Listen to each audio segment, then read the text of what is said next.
Good evening. You're listening live to the Xtreme Movie Show. I am your host, Rob, broadcasting from the Pinos Palace in the Xtreme Studio Dungeon. I've got on the line with me RDB from the Great Midwest. I'm just west of Orlando, Florida, RDB, and you know that. And I just got done watching the 1994 live version of Seventh Sign by Yngwie Malmsteen. And then I watched one that he did in a concert a few weeks ago after his second facelift, back when Fat Yngwie was a god and now he's just a demigod. And the reason why I'm bringing this up is because a lot of times when people compare two different things, they always go, well, the first one's always the best because without it, we wouldn't have the second. And that's important for what we're going to be talking about with tonight's Manhunter from 1986 by Michael Mann, the Miami Vice guy that was super hot. One of the great movies of the 80s, Thief. It had just been a few years earlier. This guy's a stud. This film I hadn't seen in a long time. And I got to tell you, when we talk your 90s, I'm the 80s guy, how Hannibal Lecter character sexifying all the vampires and all this kind of stuff was the theme in the 90s, really sanitized. I'm glad I watched this version because this is what to me it should be more like. This one felt, it was more fun to watch. It was more tense to watch. And it was just definitely very strong a film when it comes to everything having to do with the Silence of the Lambs, the trilogy and all that. Most people know from, the 90s and moving forward there too. I like this one a lot. I highly recommend it. I'm glad that, you were interested in watching it and decided to watch it. So pretty much a first watch for you, correct? Yes. Well, first all the way through from the beginning to the end. I've seen the end of this before on TV, and I did not know what it was. That was years ago. So now I've seen the whole entire thing. And Inagata DeVita just ended playing. Go ahead. This is not a Hannibal Lecter movie. This is basically a Michael Mann film. Correct. And I can understand why they rebooted it, maybe a little bit more. I mean, I don't know if they changed more, but like, what was really interesting about this movie is Hannibal Lecter, the way he's built. The guy Brian Cox who plays him is awesome in this. Yes. He comes off a little bit more creepy than I would say than Anthony Hopkins. I love Anthony Hopkins. Same. But this guy looks physically fit. He could beat the crap out of you. Where Hannibal Lecter is like an old man. We see him in Silence of the Lambs. He doesn't look like he can physically take you down. So, I mean, I always thought that, but the whole South thing was kind of like, okay, whatever. But not to diminish his performance. Anthony Hopkins still did great in Silence of the Lambs, but you watch Brian Cox in this film, the few scenes he's in, he steals the whole entire movie. And he's not in a lot. That's the beauty of it. Yeah. William Petersen is great in this. A guy who basically dealing 3 years after he basically captured Hannibal Lecter, it messed him up in the head because he started trying to think like the killer, and then he got to the point where he couldn't shake it. So he had all these bad thoughts. He had after he went to the hospital, he had to go into the psych ward stuff. And I love we get this more information about this because when he talks to his son in the grocery store, his teenage son, because his son wants to know more about this because he's on a new case and stuff. They're being relocated, because this guy, found out where they lived. But more importantly, though, Tom Noonan as Francis in this. And as I look it up, I mean, it makes sense. Everybody, when he talks about serial killers, the Red Dragon, this Tom Noonan's performance in this is just astounding. You're feeling it. Wow, give it to me. I'm feeling it, bro. I gotta put Inagata DeVita on here now. Can you feel my heartbeat? No, Tom Noonan. If you've seen him before in Last Action Hero, he's in there. He was also in House of Devil, 12 Monkeys. You've seen him in the Monster Squad. He played Frankenstein monster.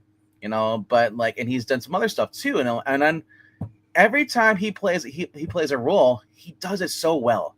He has that look like the serial killer too. Like I said, and he just plays it up.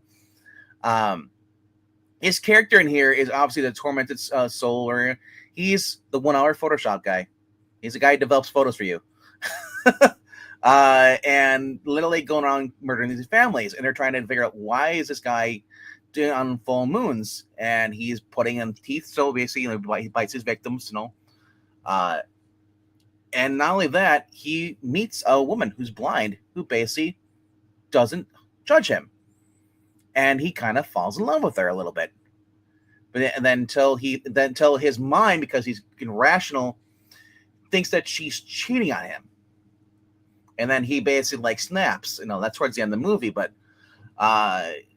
yeah, everything about this movie, it kind of and the wife in this, the wife of William Petersen's character. Mhm. I was looking at her as I was just like, oh my gosh, Kim Greist, playing Molly Graham. She worked with Mann on Miami Vice, but more importantly, the way her hairstyle, she comes off as Crockett's ex-wife. You think? I think so in this. I was watching it, the way she's like, because he's going back to work, and she's like, I can't do through being a cop and worrying about you. And we got a small son, just like Crockett did. I thought this was more wholesome than defeatist, like Crockett. Crockett is the opposite. He went from like where this would be like Sonny Crockett going after a guy, and his wife stays with him at the end. He has a happy ending. Crockett is the opposite, where he goes after people, and his wife basically can't handle the pressure and takes their kid, and they leave, and she leaves. Yeah, I can't stand that shit. That's too. I can't stand it either. But that was necessary for Crockett's role, though. Not for William Petersen, though. For this movie, they gave him somewhat peace of mind, because that would have been cruel. After all this, she decides, I can't deal with this. You chose him over me. Whatever. We're done. That would have been horrible for this guy, and that guy would have snapped. Yeah, let me point out a couple of things here early on if somebody's watching or they haven't watched in a long time, something to take a look at, because I found it on Pluto TV, a great feed. I think you said Internet Archive has a decent one as well. There might be a couple cuts out there, but the movie should be about 2 hours long, maybe a few minutes longer is the version I've got. Don't know what the differences are. But being Michael Mann, it's going to be very stylish. We've talked about this endlessly with Thief and other things he's done. Eventually we'll get to doing, I know we're gonna do Miami Vice. But the thing about him being stylish is like he uses a couple key colors. And this movie is an 80s movie. Everything screams 80s. So William Petersen's character, when he's with his wife and his son, he uses this blue filter. And I still will argue to this day that nobody captures two people sitting on a beach or walking with the sunrise and natural light than Michael Mann here in Florida. Because every time I see this like an episode, I feel like I'm there because I live here in Central Florida. I know what it looks like. And so there's the whole story where, Dennis Farina's character comes up Crawford, basically wants him to look at some stuff and all that. And he's not fucking with him. He's just asking him, and we can already tell something's bad happened because he's retired. But he's sitting there with his son, and they're building like a little cage around some turtle eggs and all that too, which will be important because they got something to look forward to together. It's a life thing. It plays for it's like almost like a metaphor of what's happening in the movie. 100%. And the metaphor thing happens in different ways. The other metaphor is like when him and his wife, they use that blue filter with the light and everything. And then when they're doing the detective stuff, it's green because it's like Earth. It's like a natural kind of thing. But then it's like a different color when they're dealing with everybody else. And what was interesting here too, I think, and then you mentioned this a little earlier, I'm going to expand on a little bit. Yeah. You talked about how Brian Cox's character probably was better, generally speaking, is the way I took it, than when we see it in Silence of the Lambs. And I'm not knocking anything Hopkins at all. A totally different way that they came to portray the character. Sure, yeah, they're different versions of Hannibal Lecter. I just like this. Yeah, I like it too. And you know why? It's because this one wasn't how smart Hannibal Lecter is in owning it. This is more about the duality of each of them, because Petersen's like, I got to go see Lecter. I got to get the frame of mind right. He calls it something. I felt it was a different kind of Lecter because he was competing with a woman, and versus where this is an Hannibal Lecter with a guy who's pretty much on equal with him, where the girl has to like. It felt like, kind of like, I got to prove that I can just because of one woman, you can't discredit me, And not only that, Buffalo Bill Francis could kick his ass. Yeah, and here, like the thing with Brian Cox's character, he's not. Yeah. What's interesting to me about the big scene where you first meet Lecter the first time is him and Petersen. Everything is painted white, and I don't know if that's a thing in South Florida because of the heat, like they do in a lot of Mediterranean type countries, and all that, because normally you think gray, green, or whatever, especially if it's older. But you can clearly see the contrast between them. And Petersen, there's something about William Petersen, the way he acts, and we talked about this in To Live and Die in LA. He's got a certain kind of quiet intensity to him that I really like without being a man on the edge. But it's controlled, but there's a softness to it, like a gentleness. I don't know how to explain it. It really shows on his face very well. And when he's just talking to him, you could see how uncomfortable he is. And you're right. Yeah. Jodie Foster, again, not knocking her performance or that. This is what it should have been all along, because this is what the novel's about. This is what Yeah. the movie should have been more about. Saying, like I said, as I say more William Petersen playing a guy on the edge, it's kind of similar to what he was doing on the Live and Die Live and Die Yes. in LA, Los Angeles, whatever. Same type of character, same frantic kind of thing, spiraling and just trying to catch the bad guy no matter what, messing up. And this, he is a little bit more controlled. Everything he does is detective work.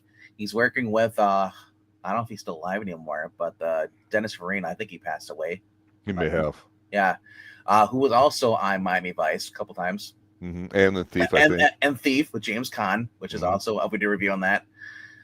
I love seeing Dennis Farina pop in, because we talk about all the time about different directors work with always the same crew. And with this, we even get another character in here too from Miami Vice. What was his name here? I was looking it up earlier, but remember the two? There was Crockett and the two backup detectives. There was the kind of the stocky guy, and Iggy and Switek or something. Switek is in here, I believe. Yes, he is. Yes, he is. Really bad accent. But you even got Stephen Lang in here. Is Freddie Lowndes in here?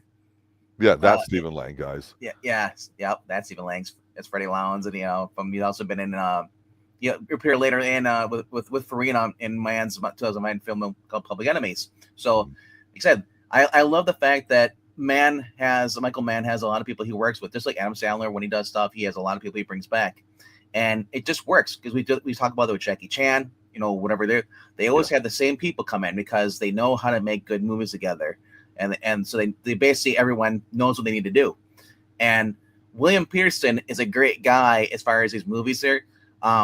I'd like to watch. How many was he really big into doing movies after this? After like To Live and Die? He was the father in Fear with Marky Mark. Oh, that's right. You're right. Yeah, I forgot about that. Yeah, and then he was on one of those TV shows, one of those crime TV type things, NCIS or whatever. Yeah, which is a natural role for him. He is that kind of quiet leader type. Yeah. I mean, about being whatever. Yeah. So, yeah, like I said, it's the intensity he brings to this. We talk about Stallone or any of those guys going after like when they when they're the lead guys. William Petersen just brings the intensity into this. I love it. Now this is something I'm about to say that we really haven't brought up a lot in movies that we've covered. We usually kind of, again, we're off the cuff here and all that. I tell you about stuff with the 80s and relate stuff to talk about food and fashion a lot, and you'll talk different things. So one of the things I want to admit as a movie watcher, and I know a lot of modern stuff I don't care or like, even though I try to, is that you and I both appreciate stunts. We appreciate natural work, natural camera stuff, natural light, as natural as possible. One of the things that I do like, and I don't know if this is a nerdy thing or whatever, and I don't really give a rat's ass what anybody thinks, because it doesn't really matter to me. What matters to me is my enjoyment, and that's this. This movie, one of the first ones I watched, one of the reasons why I liked it, and I didn't realize some of this might have been more like written in TV, but the visual part of this with the Red Dragon is based, the way the novel is, it's based off, I think, a William Blake painting from way back in the day, an artist. And I had always loved art. I was a graphic artist for a little while in a brief career. And I liked the fact that a movie included something historical that they could talk about with something significant, because great works, great literature, someone just didn't say, hey, it'd be kind of cool if I drew something red that was scary. No, William Blake, whether he's religious or whatever the story is behind it, which I don't know, usually involved religion, usually somebody rich commissioned it, usually there's some stuff going on with it, and there is some evil stuff and all that. So whether you believe in that stuff or not, it doesn't matter. But the thing that really will not get appreciated for this movie watching it, because everybody knows now, it's on TikTok shorts and stuff, is the fact that at the time, the whole idea of profiling people and the detective work that goes on here is so new and it's so complete and worked in here that you would think that, wow, this is just natural. It's not like a brand new concept they're doing. The fingerprints, everything. Close is the whole self self movement, improving yourself that came out of the unrest of the 60s going to the 70s and all that too, personal improvement. This is just a technical thing. And I like it because it makes you feel like you're watching professionals at work here. I know, like I said, Brian Cox, as far as his whole entire personality in this, you get that feeling like he's going to attack somebody, he's going to murder somebody because he's locked away in a cell and stuff, especially when he gets like handed like, here, he's every week or whatever, or he gets like a phone call to call his lawyer. But he's got chewing gum, and he uses the of the chewing gum, able to like basically reset the phone to the lawyers, and he basically gets the operator, and it's like, hey, can you? I don't have at least my arms. Can you dial this number for me?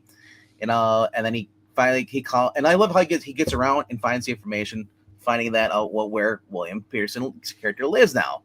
Yeah, and I'm thinking like, oh my gosh, if they made a sequel to this, with William Petersen stuff, having him have to deal with Hannibal Lecter breaking out and coming after him, but they never did.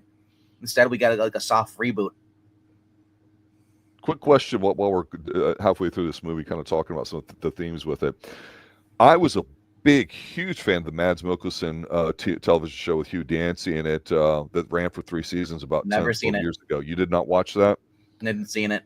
I love Mads Mikkelsen. As as just a character actor and stuff, he's got that face. He just looks like the guy. He'd be like if you were to walks in the room and he just puts down a tray of tools. I'm talking. I'm like, all right. What do you want to know? I'll tell you everything. I'll tell you everything. Yeah, we got if you noticed, Mike's in chat here. Comic He was the one that was telling you backstage that let me borrow that limited edition anthology with the dogs and all that too. Stray dogs and all that. Yep. And Geiger we were talking about. So yeah, that's pretty interesting. You got to follow it up with Farrell if you're going to read that. So. That's what he had mentioned. Yeah. So the whole thing here with this movie, Manhunter, is it's a great detective thing, but it's also kind of like a psychological journey of Petersen's. Yeah, because even though there's some graphic scenes in here, there's really not a lot of violence. It's the thought of what can happen, why the guy would do it. Right. Here's the thing, though. They don't really show the murder, though. It's all in your head. And it kind of reminds me of Dirty Harry when he's going after the Zodiac killer. A little bit in a sense. You got to try and stop him. This guy's got a pattern, try to figure it out. And obviously they try to bait the killer because he realized he's probably obsessed with me, especially when they find the note inside Hannibal Lecter's cell. Mm-hmm. And so what does he do? Well, the guy took a photograph. Originally, this stupid photographer journalist who doesn't give a crap about William Petersen. It even brought up the fact that when William Petersen was originally in the hospital the first time after catching Lecter. Freddie Lowndes. Yep. When it went in there. Yep. Went in there, took a photograph of him. So he said, well, fuck this guy. We're going to use him as bait. We're pretty much. They didn't realize he was going to go after him. But they thought they're like, we'll take a picture of and basically with this guy, and we'll just leave the background of the hotel, whatever it is, just out of focus. Right? Yeah. Like you said, cat mouse. But he didn't go after William Petersen. They'll figure out where it's at. But the guy didn't go after William Petersen. Instead, the guy being smart didn't want to be caught. He went after the douchebag. Mm-hmm. So that guy got his just desserts, and he shouldn't have got out the way he did, but there's a anytime you light somebody up and set them on a fire in a wheelchair, it's a good point in time. I was expecting to push him down like the stairs, Tommy Udo style, but no. So I want to talk about as far as Tom Noonan's character. He'd said in many interviews, he said that basically Michael Mann originally did 2 scenes where him with his shirt off and having one with tattoos and one without tattoos. But Michael Mann said the tattoos was a little bit too much. He kind of thinks kind of ruins the character. That's why they didn't do the tattoos. The tattoos you do see in the remake with Red Dragon, which I thought was awful. But really? Yeah, compared to this? I'm going to agree with you on that because I'm looking at this going, man, which one would I rather watch? This has not only the better soundtrack, the 80s atmosphere too. It's Michael Mann. It's a Michael Mann production, so you're getting the bright colors everybody's wearing. Like he's got the pink shorts with the blue shirt and stuff, and she's got the yellow shirt, white pants stuff. It just looks like Miami Vice to me every single time I watch this movie. Well, Comic Book Corner 2.0, Mike, we had this conversation not too long ago on the court. He grew up in South Florida and all that too, so he can attest to the fact that that's exactly what the color scheme it certainly was up here in Central Florida. Absolutely. And it's definitely a timepiece movie for sure. I mean, of course, everybody had the bright stonewashed jeans stuff. They're almost like grayish. Acid washed, and then you had the bright colors on, whether it was yellow, and that was just the way it was in the 80s. And I'm surprised that it still isn't that same way, because if it's not, because there was nothing wrong with that, if anything. The pastels kind of came up as a beach theme. The movie The Truman Show that was filmed up in Seaside, Florida, up in the Panhandle here, that was one of the first real planned master communities. And in the 80s, once you got away from golf course design, you started having that, and that was a sign of being more upper middle class, upper class, that you would have these planned communities that everything was there. And it was kind of an interesting experiment, but a lot of the beach towns would go towards that. And then when Miami Vice hit, that was a huge fashion thing, especially here in Florida. But my understanding is it went up the coast to New York, maybe a little bit in California, but the weather's a little different. But yeah, a lot of high school guys were wearing jackets like Crockett was, and the suits and everything too. And definitely fashion was changing here, because if you said it was jeans and t-shirts till about 85, 86 when Miami Vice came out, and then it was these colors, you would not be wrong. And then pretty soon the whole urban thing would take over in the 90s with the baggy stuff and the plaid and the black and the no haircuts. So all the style was gone pretty much by that time. But yeah, it's definitely a very colorful movie. It's another reason why it's great, because if you watch a bad print of this, it's not going to look great. But when you watch an HD, you're like, man, this is really, really sharp. It looks recent almost. See, Mike's saying in there, oh yeah, the place is filled with those colors. Yeah. And we just did, Mike, a movie on Sunday night called The Heavenly Kid, which was filmed in a mall in South Florida, in Fort Lauderdale. I can't remember what the name of it was, too. And everybody in there's dressed kind of like back in the day. So it's like, oh, yeah, that's killer. Yeah. So let me mention one more thing about this movie as we're getting towards the middle and end of it. The cat and mouse part that you mentioned, I think, is a great way of describing this movie, because it's not about violence, but it feels like it's moving, and it's a 2-hour-long movie. It's not short, but it's well paced. It's well crafted. Yes. And one of the things that I've and then nighttime mostly. Yes, and natural light too. There's an old nursery rhyme called St. Ives, something like, as I was going to St. Ives, I met a man with 7 wives. Each wife had 7 sacks. Each sack had 7 cats. How many were going to St. Ives? And everyone's like multiplying and stuff. And I used to do this with the kids. And the point is it's a riddle. As I was going to St. Ives, that means one person was going, but you get distracted. Yeah. The reason why I'm bringing that up is that's exactly what happens here in this movie. He goes to the homes early on. We're 5 minutes in, right? He's standing there. It's quiet. Nobody's around. He's looking around, and Petersen does so good at seeing the level of the tape recorder. I love it too. Yeah, because that's a thing, right? You go back and listen to it, ask yourself the important questions. Your subconscious is working on it, right? It's a note-taking technique. And it's like, okay, arterial spray here. Why did you do the bodies here? It was dead. Oh, there's going to be, and he figures stuff out. So he's really uncomfortable with it. And then he's seeing the videos, and then they're trying to do this. So everything is visual.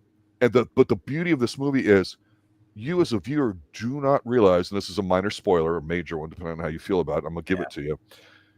The reason why these were all connected wasn't because of the moon cycle and the fact that he was but you think it is because the guy, they call him the full moon killer, Exactly, right. So it's all red herrings. It's because he was the guy that was in a central location in the South, in St. Louis, actually, where these videotapes would go to get processed and all that. So he would see and have the place entirely scoped out, right? And it was a fantasy about wanting to be loved, and so, and just the way he felt. He basically, as Petersen describes it, he basically wants, he wants a woman, but he wants to create a perfect woman just for himself, that love him, so he basically has this fantasy and stuff, he sees it in his dreams.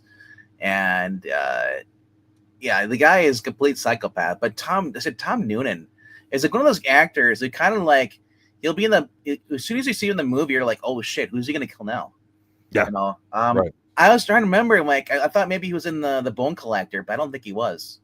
I don't recall off the top of my head. But anyway, I mean, like, is that like, I would honestly, if I had Tom Noonan in a movie with a serial killer, and especially after this movie and stuff, I would have him in there as a red herring.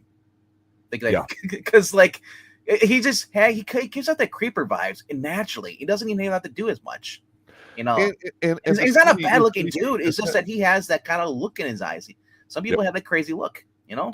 one of the differences, and you mentioned earlier, but I'll be specific here about the difference in the way that Hannibal Lecter, well, the way the actor played him in the movie with Jodie Foster sitting Yeah. across from him.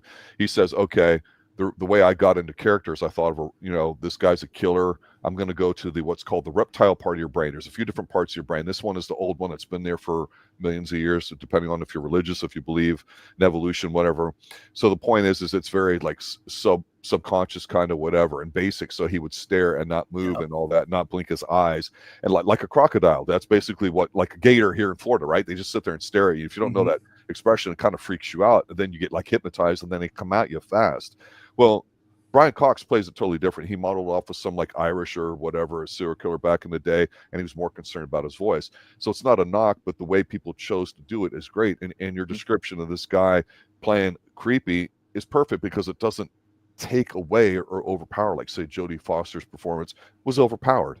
You could put anybody in Jodie Foster's role and they put a woman. Okay, that's fine. Okay. Not complaining about it. Obviously, that's really not the right character, or it is, I guess, but they chose to go big on that. But this one is just really a better feel for it, and you just know it's not going to end well, kind of, sort of, or you hope that it does, and it all is because of how good Petersen is. And the beauty of it, too, is, like I say, they show you all these techniques. Everybody cares for each other, so you're emotionally invested in it, and most importantly, they don't treat you like you're an idiot. They show you him watching the videotapes. They show you his thought process. They involve you in the discovery part of the movie early on in the chase. And so at the end, when you realize it's all put together, everyone's like, oh my God, it's this. And then all of a sudden, that's the last act where they're flying into St. Louis. I've flown into that airport. I've been to the west side of St. Louis. I have got extended family out in that area. That's all very familiar country. I want to talk about it. Makes it feels like it's exciting here at the end rather than a release, if that makes sense. Dude, I want to talk about the airplane. The airplane thing. They did not get permission to do this. Yeah, they were denied. So they went on with the camera crew, went on there, bought tickets, hit them in and went on there. And this is before our TSA was like, we got to scan everything, Anyway, so they go on there and they talked about how basically they bribed everybody on the steward and stuff with movie jackets and merch and stuff. Yeah, and that's how they were able to get away with it. So that was pretty cool, the scenes for that. But yeah, getting back to like talking about the different like color tones. Blue was always for like William Petersen and his wife and all that stuff. The green is always like for discovery. As far as like when they show Tom Noonan, like there was a dark green stuff, the killer Francis Dollar Hyde. His last name was Dollar Hyde. Yeah, that's a weird thing.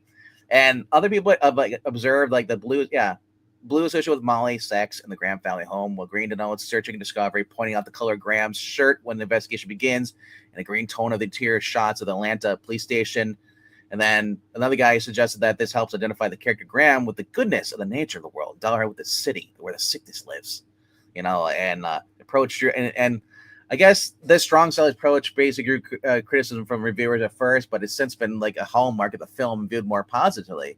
I don't know who would be like, I don't like the dark colors and stuff. I'm like, no, it's like you're watching a psychological thriller, stuff like this. It's not again. It's mentioned with the Heavenly Kid, right? Atmosphere, yeah, and then.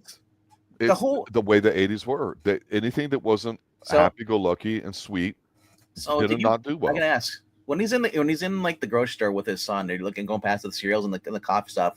Did you find yourself kind of slowing down and looking to see what's on there, see what stuff that maybe like that's not longer there anymore? Honestly, what I thought is because he's not an in-your-face kind of father.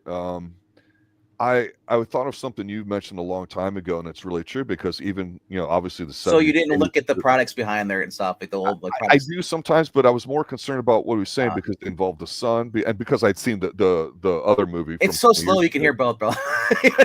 No, but I just thought, is this going to be a movie that has a positive kind of father in it? Because we don't ever get that, and it is. So I was actually kind of more hooked on looking at from that lens rather than everything else, if that makes sense. Well, at first it seemed like he was really more just like, I guess, annoyed by the kid because when they first relocate stuff and he goes to talk to her and he's like, well, I tried to talk to him, but he wants to hear from you. He's like, of course he does.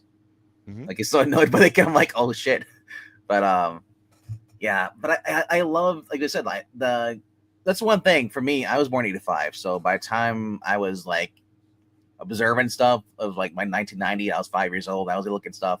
I Mhm. go grocery shop with my parents, but like going back and like and looking at the '80s stuff, just looking at like I find myself drawn to how whatever like the mood, like yeah, like, it's about the mood of the movie. Everything's shot in different colors. Mhm. Looking at the cereal aisles and stuff, and all the different things that people use for like as far as like uh colors, bright colors, because that attracts people to buy stuff. Yep. And a lot of that's kind of like still there today. But I mean, my biggest like I was looking at the coffee cans. Mhm. They're so different back then than they are now today.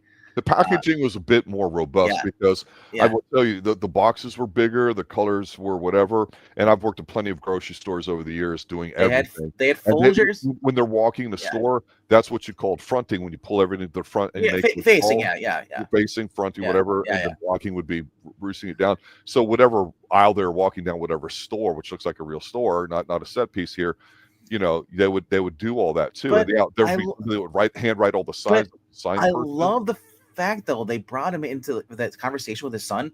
Yeah. Is behind them, fruity pebbles, all that stuff, like Yep. kid, like very Chocolate. light heart started stuff, in front of the cereal stuff, because and where he talked to his kid in front of a drab concrete, like, it kind of like wow, he comes off more like a dick, a little bit more versus where he's more like this is a kid scene. We're gonna do this more lighthearted. We're gonna lift just a positive vibe going on. So I kind of like that. Yeah, they did that with that having him in there because he could easily just talk to him in the car. You Well, know, the thing is what kind of relationship you can have with your kid? They're still a kid, you're still the adult, right? but But I think even fathers back then, even though they were really phased out by this point in TV and and movies, right? Is yeah, you're open with them, honest. They don't need to know everything. They don't my have specifics, but he talks to him like he's a young kid, and that's that you're listening, you're not judging, and so you're having a back and forth here. The kid needs to know it, and it helps him assess and figure stuff out, and he's trying to figure out a way to do it. they So could have how do you do easily. it? It's tough. I've seen talks like this be a conversation with other movies before, where like the kid asks a question, then the dad snaps at him, and Yeah. I was glad that wasn't in this movie. He just basically says like explain everything that's going on with him. It's like this guy. I had to think like the killer. I couldn't stop thinking like him, so I didn't want to put anybody else in harm's way. So I went and got help because Dr. Bloom said, and He so knew just enough to answer yeah, the question and the kid's like 10 or you know 12, like exactly. yeah. So that's all the level that there's levels of answering, right? And he But the got kid, exactly what he needed. so but it's always like I was expecting the kid like, well, Bobby at school said this about you, and I'm like, I'm like waiting for that crap. It's always. But the kid, yeah, the kid just said like the newspaper and stuff. Obviously, the kid is learning more stuff, and yeah, it was like I said, it was a good father son. Because yeah, in the beginning it was him and his son building the cage for the turtles, the hide-ins for the hatch, and then they had the grocery store, and then later on towards the end, you see this. He's a very good man trying to stop bad guys, and the kid doesn't ask anymore. The kid realizes, hey, my dad, I love him, and he just basically happy. It's like, when can we go home? That was his last thing he said to his dad. After that, He'd he have didn't. yeah, He did. he'd had enough. He did a neg. He Yep. got his answers, and that's the thing. He didn't say like, "Oh, was it cool? Did you shoot anybody? Did you kill anybody?" It's like they didn't. The kid didn't. They didn't do that there, So they kind of kept it kind of very respectable on both sides, Yeah, and I think that's and if you screw any of that up with the writing or the directing, any of that stuff, But I think you really kind of cheapen it. It can make you go, oh, this is bullshit. And you yeah, get a lot of that pandering kind of stuff in movies today where it's just not genuine, or they try to do it and they don't know how to do it. Like I've said before, younger people today writing and directing did not grow up watching and reading the stuff that these writers did. This guy, Thomas Harris, I was looking him up because I know he's old. I knew the books came out like in the early 80s, and I knew people that had read them before the movies. His first movie was something, or book turned into a movie called Black Sunday, where it's about terrorists in a blimp over like a football game. Because I remember that was like a big deal, like, the Super Bowl as a kid, you're learning football. Now it's huge. And then he goes into this, right? So, I mean, if you've watched the more recent Red Dragon and you compare it to this, I would agree with you. I think this is definitely a better version of it. I like the other one. I like Edward Norton. I like some of the scenes and stuff they have in here. But this one, I just think you feel it on so many levels, not just with the story, but with all the different characters and stuff that's going on here. The guy's creepier than Finis, and Finis has the jack back with the with the red dragon tattoo, which you didn't like. I didn't mind that actually. I kind of like it because I like seeing it on him. It's just different. I didn't like it on the guy. I don't think it is. I saw it on Tom Noonan, and I understand like it's just a little bit too much, you know. Yeah. It's too much of a identifying, like let's say for like what they discovered in the movie Red Dragon. All right, just go look for a guy who might, and if they see a guy, hey, guy has a red dragon tattoo, or anything like that. It's kind of an identifier. I don't. So I like it. It's more harder to catch a guy, even though he worships a red dragon or whatever, but he doesn't have any identifiers that says red dragon on him. And the whole red dragon thing is about like transformation. I don't know. Yeah. Something else. Yeah. He's trying to control his impulses with this because he had a cleft palate when he was young, and he supposedly lived with a sadistic grandparent or relative or something like that. So he's basically abused by a woman. Daddy didn't hug him enough. Yeah, or daddy went in the picture or whatever. I don't know, but of course, it's always the man's fault. We know that, right? So let's talk more about the music in this. Give it to me. Heartbeat is the ending song here, and it was interesting because I was looking up. I thought maybe it was like I'm trying to think. It was guy who sings Sledgehammer, Peter Gabriel. It kind of sounded like him a little bit. I looked it up. It's actually not. It's Mike Rutherford, who from Red 7. Red 7 was a small little band that was active for 3 years, but you know what he's also from before that? Give it to me. Genesis. Exactly. That Rutherford. So it just fits so well. I mean, it's just the way everything. It just the music on here. We even had some other songs, 2 Near 2, which are basically what were they? You had Prime Movers, which I've never heard of. There's a band, but it's called Strong as I Am. Was the very first song they did, in here. Then you had Cold Canth, The Big Hush. Then you had Gramercy by Michael Rubini and stuff. Like the whole soundtrack here, even when you get to like the Lectors, like Excel stuff, the Jogger Stakeout, everything fit really well. But then you end it with Inagata Davida, and he's got the shotgun. What do you know about that song? That my mom listens to it all the freaking time growing up. It's really trippy as hell. It is. It's meant. It fits so well in this because it's such a psychedelic thing. He could have been listening to the Doors in this and would have fit. I like this. And it said, probably the best scene in here that I really loved in here, because there's 2 scenes. There's scenes where he's on the pier and you see Michael this is Michael Daniels, does a close-up shot of William Petersen's face and you see just his eyes. He's staring right at the camera. Yeah. The distance of, this is where they're just about to get on the boat and stuff. And then the last scene where they figure out where this guy is, he runs and you see him slow motion coming towards you from outside the window. And he jumps through the window and I'm just like, it's so freaking awesome. Obviously gets caught by Tom Noonan, who's probably on PCP at this point. He's able to grab him and tosses him at this refrigerator door, which falls off. I'm like, man, that must have been a really rusty door. Or they just basically just built a prop that falls off. Anyway, but yeah, and like they got this girl he France has been dating, who's blind. She's in there. He's got the Gata Davida playing real loud. She can't hear where she is. She's blind, and he's gonna kill her. And when William Petersen flies through the window and he's on the ground, he knocks him over and the refrigerator falls top him. He goes and grabs a shotgun from the closet there, and he's gonna go kill the girl, but she's missing. She crawled away.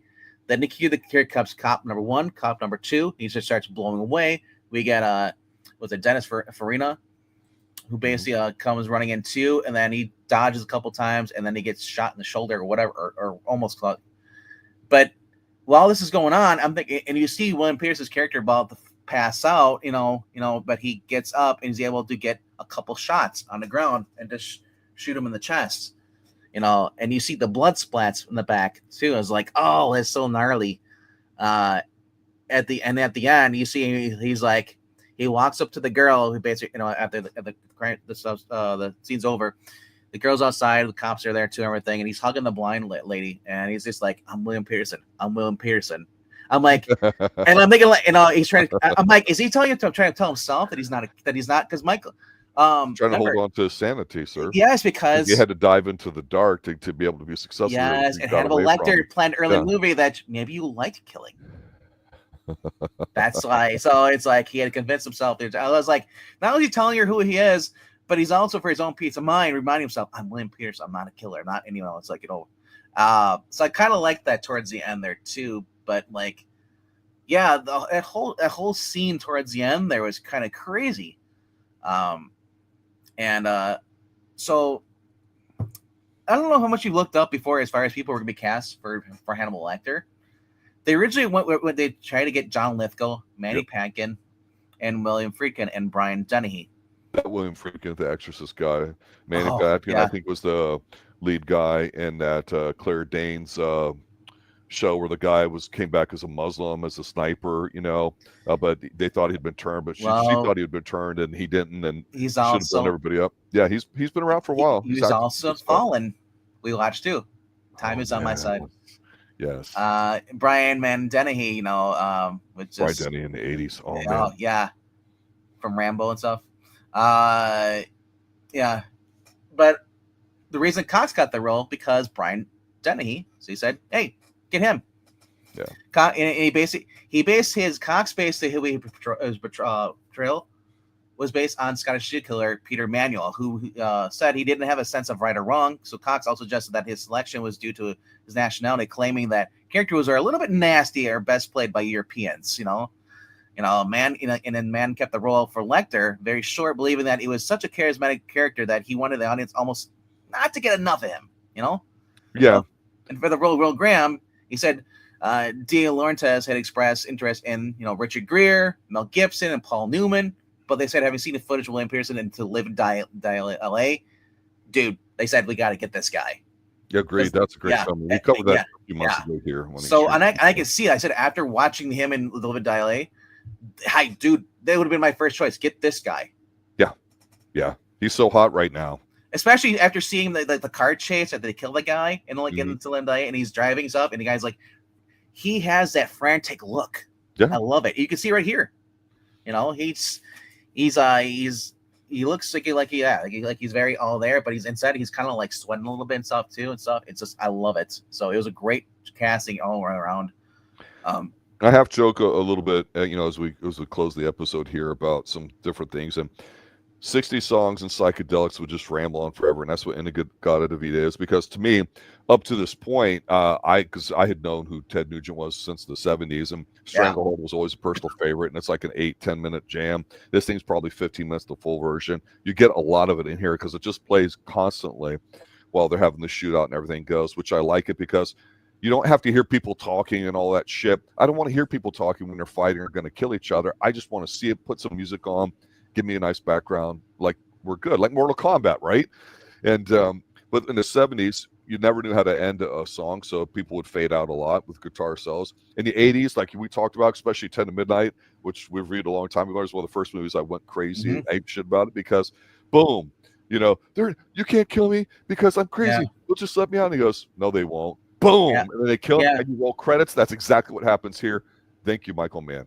Yeah, and it's just the heartbeat, the lyrics. It's just like, I can hear your heartbeat, knocking on the window. I can feel the weight deep down below. I can hear the whispers coming from the shadows. Touch me like a hot 10 on my soul. I can hear you tiptoe. I can hear you close the door. Anticipation in me grows. That it fits so well with this movie, like that. Everything, it's just such great. Better than a bunch of people checking boxes to throw shit in or have tie-ins with other stuff. Oh my gosh! And you just throw a random song. It's a really popular song. We'll throw it in the movie. It doesn't fit the movie. Well, no. Yeah. And then, you get the scene with him and his son going back to the very first scene we talked about with the turtles and how they're protected and all that stuff. So that, to your point, is kind of like an analogy for okay, things might be well here. We got some young life here going on, and so it should have ended positively, I think. No, he was such a solid character, Yeah, and during principal photography, Noonan had told them, "Hey, I don't want anybody playing the victims in the movie to see who I am." Yep. Yeah. So basically, though. And pursuers, so William Petersen was not allowed to see him whatsoever. It's like, and while he did should address him by his character's name Francis. The first time Noonan and Petersen met was right when Petersen jumped through the large window. Yeah. During the film, the climax fight. Noonan's admit that because of his request, the atmosphere on the set became so tense that people actually became afraid of him. Method acting much? I love. Yeah, Petersen recalled filming the climax shootout scene, the end of the of the principal photography when most of the crew had already left the production because of the time constraints.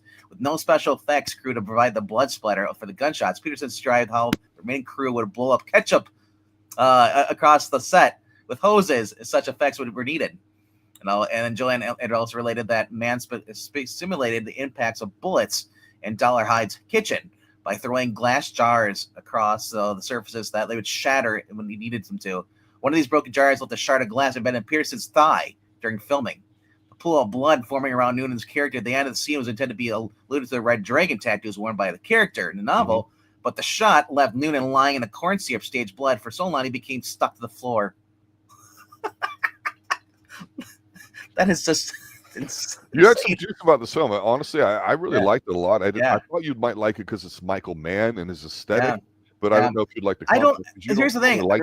I avoided this movie because I saw Silence of the Lambs and I hated it. I was not a fan of it. You know, I like Anthony Hopkins as an actor, but I hated Jodie Foster or whatever her character's in here. She looks like Helen Hunt. I always get confused. I didn't care for her portrayal in the whole thing. And then the Buffalo Bill thing was just like, really, it puts the lotion on or gets the hose. I love the fact they made fun of it. And what was it? Was that the Water? Oh, was it the Water Boy? It was I don't remember. It was one of the Adam Sandler movies. They made fun of it. No, it was Joe Dirt. That's what it was. Joe Dirt. They made fun of it. He's like, I don't know, but hey, we got a deal. He's like, again, kids auto traders. He's in the freaking hell. But yeah, he said the whole music on this, it just Michael Mann, the way he does everything. This is Michael Mann at his best. I like this better than Thief. Thief was great, but I felt like I like this is better than Thief, man. Thief. Again, you're welcome. You're entitled to that. You can like that. I personally just thought this was better because I like William Petersen's acting in this. I love James Caan, even though it's James Caan's best performance was in Thief, to me personally. But Anthony's bringing that up. I'm like, oh yeah. We covered Thief a while ago, and my goodness, no. Well, there's so we much might revisit though about both. I'll hear honestly. Here's the reason why I like Thief better, and I'll sum it up. I think Thief is one of the best movies of the 80s. I think it's probably his best because of the one scene, and I spent probably 20 minutes when we were talking about it, the diner scene where he's talking to the woman about life and how everything fits. That's that kind of movie. This is a different kind of movie. I love them both. I think they're sorely underrepresented. People will talk about James Caan, will talk about Thief and other stuff. Nobody talks about Manhunter. I do like these better than the Silence of the Lambs movies in the 90s going into the 2000s. I'm being honest with you. I do too. I think it's great. So I remember you talk about, you'd bring up this movie. Then I guess you're watching Mindhunters. Was that the other one you're watching? For a Netflix? Weren't you watching that recently within the past year or two? There was in 2000. God, I want to say 14 or 16. There was a show for 3 seasons and on that covered serial killers, real life ones like Gacy and two others. But it was filmed at the time. And I think it was called either Mindhunter or Manhunter or something like that. Yeah, I thought it was Manhunter. It was phenomenal. One of the best things Netflix had produced. And one of the guys in it, in Mission Impossible, the one guy that is really annoyed, and he says to the other guy, "You mean to tell me he stole a nuclear submarine to go blah blah blah?" Is really pissy. He's one of the 2 guys chasing it down. This is taking place in the late 70s, early 80s, and it's really authentic. And I can't help but think of Manhunter when I thought of the show. That's how good it was. It's one of the shows I told everybody about. That's what I want to know, because I said, "Do you like Manhunter?" I was like, "So Mindhunter." I wonder like how close is that to like this? So you get to recommend 2 thumbs up. Yep. Cool. And the last thing I'll mention here with all this stuff as we finish up is that the television show, the 3 seasons, phenomenal, great stuff, visually stunning. Would love to have seen that stuff on the big screen. Mads is great. Hugh Dancy, who I don't know anything about, is on there. I went down a bit of a rabbit hole because I was looking at the stuff this guy did, and there was another show called Halt and Catch Fire, which is phenomenal in it. That's got somebody that ended up playing in Marvel stuff. Yeah, really great stuff. So you find these gems here and there. And Manhunter, people are not ever going to bring up when he passes. They're going to talk about all this other stuff. They're going to talk Miami Vice, and that's it. Really, this is another perfect example where people say, "Oh, because the movie didn't make so and so budget back, it flopped. It sucks." No, this is a cult film, jackass. Anybody says this movie sucks, I can't trust you. I can't trust your opinions. Sunday night, 6 p.m. Eastern, the young 20-something Professor Brooks and I will be reviewing season 3 of Columbo by ranking the episodes in Yeah. order because we just finished that. And then we have a to be determined movie at 7 p.m. Eastern that RDVU and I will shortly decide on and post. So we'll get those links up as soon as they're decided. I got quite a few I've been looking at. I've been looking at some maybe some White Lining, I haven't seen that yet with Burt Reynolds. Mm-hmm. And follow that up with later with Gator. I'm looking at The Long Goodbye. There's Blowout, Executive, Target. Mm-hmm. I've been looking at a lot of them. There's them coming out. So, as we always say, if there's something you want us to review, let us know down in the comment section of this video, and or this live stream, whatever, and we'll check it out. Other than that, maybe we'll check out some more Michael Mann stuff. You never go wrong with Michael Mann. I know, right? You just can't. You just can't. Even if you don't really like the story, the visual, everything, the music, it's just like you feel it while you're watching it. Dude, I felt like I'm like, where's Crockett and Tubbs? Man. I just felt like, especially when they're down, they're in Florida, wherever they're down there, and it was just like, I'm just thinking like, that would have been awesome. Like, obviously, because this is before, this is after like Miami Vice, but that would have been great if they would have had like, is that Crockett's boat with the gator? Like a little cameo. I would have just geeked out so hard. Don't even see Crockett. You just see the boat, and then they're like, oh, and they put the name of that, and they show the name of the boat, and whatever. I'm like, oh shit, that's Crockett's boat. Yeah, pretty good stream. I'm glad everybody showed up too. Mike Poppins is always a treat. I never get a chance to see him, so this is rare. So that's kind of cool. And he knows the 80s stuff, so that's a nice little surprise there. But I want to thank everybody for showing up too. The replies. Yes, we'll eventually get to Forever Night season 2. I don't know that that's going to be the next thing. It'll be something else, like I've already mentioned. But it's in the queue. If you guys haven't gone to Comic Corner 2.0, he doesn't need us to share it. He has like tons of money he's making, and from all the views he gets, stuff, send him our way.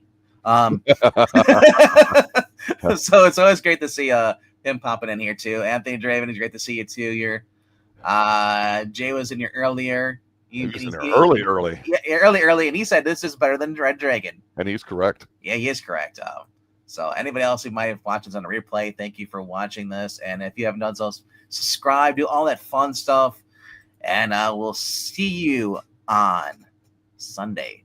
Good night now. At 6 p.m. Central, 7 p.m. Eastern. Yeah. 6 p.m. Eastern, then 7 p.m. Eastern. Yeah. All right. Later.